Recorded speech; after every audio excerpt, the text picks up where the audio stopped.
Olá, pessoal!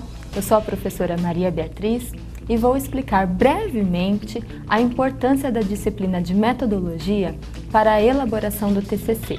Chegou o momento tão esperado ou tão temido de vocês elaborarem o trabalho de conclusão de curso. Alguns alunos temem muito o TCC justamente pela metodologia e pelo rigor científico que esse trabalho exige. Mas se vocês se dedicarem bastante à disciplina de metodologia, vocês não terão medo algum, porque ela justamente explica tanto conceitos teóricos como o conhecimento, o que é pesquisa, quais os tipos de pesquisas existentes, como é o método para se elaborar uma pesquisa científica ou um trabalho acadêmico e mais, ela ainda fornece elementos práticos para vocês elaborarem o TCC, como por exemplo, como fazer uma referência bibliográfica, o que é plágio.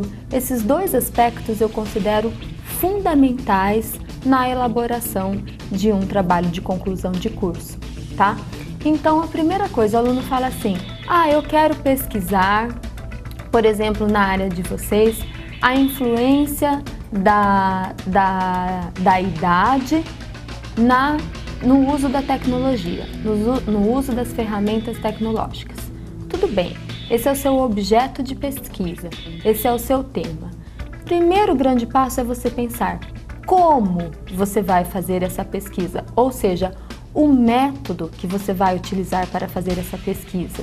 Existem diferentes tipos de pesquisa.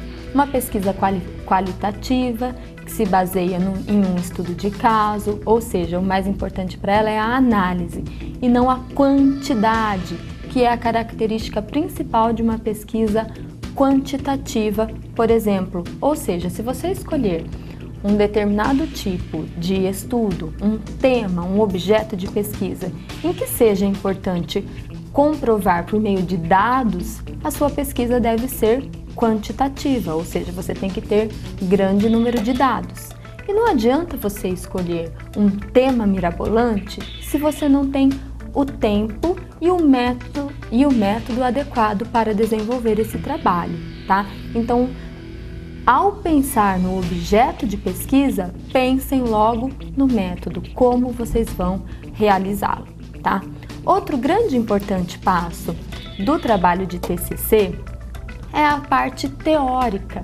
Para que você efetue uma pesquisa científica, você precisa embasar essa pesquisa em alguma teoria.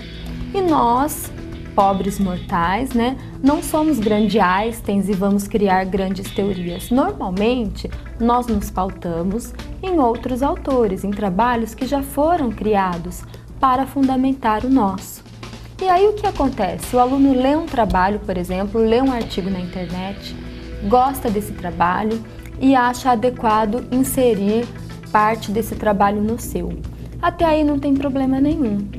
O grande detalhe é como inserir esse trabalho no seu para que você não cometa plágio, ou seja, para que você não use indevidamente a ideia, o trabalho de um outro autor sem fazer a devida citação. Não tem nenhum problema usar trabalho dos outros, desde que vocês citem.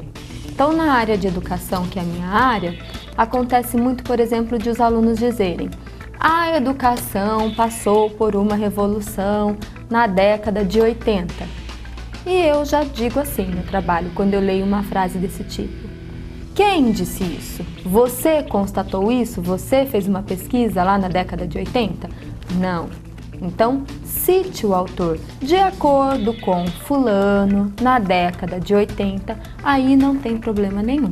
Eu vou citar agora um exemplo para vocês de um livro da área da linguagem, que é a minha área de estudos, em que o autor vai fazer uma citação do outro autor que ele usa para fazer as suas considerações. Vejam bem, como aponta Chartier, e aí ele usa os parênteses e o ano dessa obra que será citada lá no final na referência bibliográfica, tá?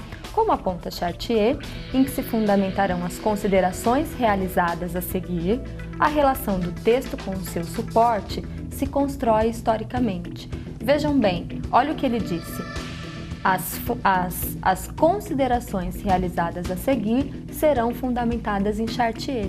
Ele avisa ao leitor que todas essas ideias não são dele, e sim do outro autor.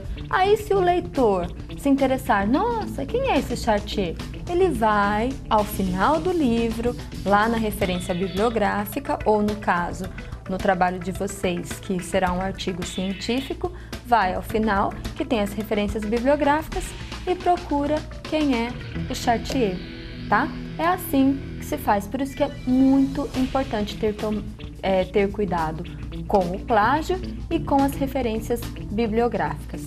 Agora eu vou dar exemplo para vocês de outro assunto que nós vemos na nossa disciplina, de como se faz uma referência bibliográfica. A mais básica eu vou mostrar para vocês.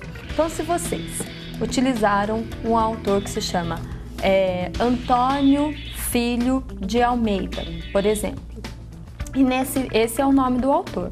Como é que vocês vão fazer essa citação desse livro? Existe uma regra, uma norma, que é a regra da ABNT. Então, segundo essa regra, você começa sempre pelo sobrenome do autor, Almeida, os outros nomes, os demais nomes desse autor, abreviado, só a primeira letra.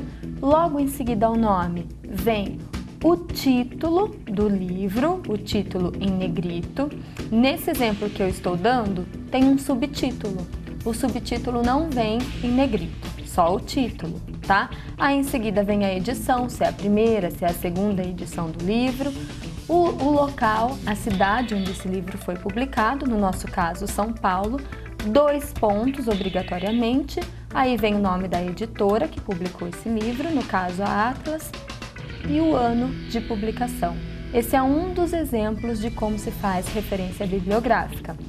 Para você citar artigo lido na internet, existe outra maneira de fazer a citação. Se o livro é composto por vários autores, existe outra maneira.